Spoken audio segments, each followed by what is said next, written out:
enacted on September 2, 1789, Congress formally created the United States Treasury Department.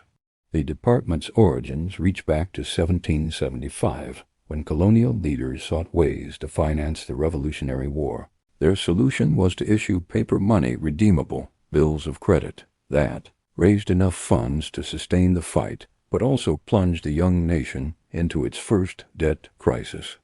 The Continental Congress tried to stabilize the economy, even creating a provisional version of a treasury, and later leveraged the Declaration of Independence to secure foreign loans. Despite these efforts, debt piled up, and the war notes quickly lost value.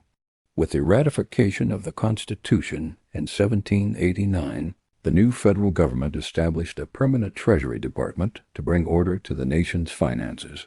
President George Washington appointed his former aide-de-camp, Alexander Hamilton, as the first Secretary of the Treasury.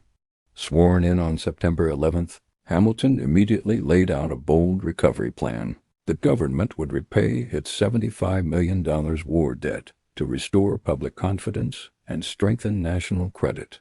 Hamilton, a former New York lawyer and staunch Federalist, had already built a reputation as an advocate for strong, centralized government.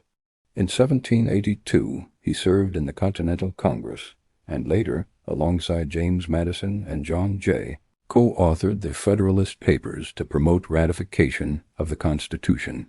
As Treasury Secretary, Hamilton established key financial institutions, including a national bank, before resigning in January 1795 to return to private law practice in New York. He nonetheless continued advising President Washington. Hamilton's political career ended in tragedy. In 1800, he opposed Vice President Aaron Burr by supporting John Adams' re-election campaign. 4 years later, Hamilton again worked against Burr's run for governor of New York. Enraged and humiliated, Burr challenged Hamilton to a duel. On July 11, 1804, in Weehawken, New Jersey, Hamilton was fatally shot. He died the next day in New York at the age of 49.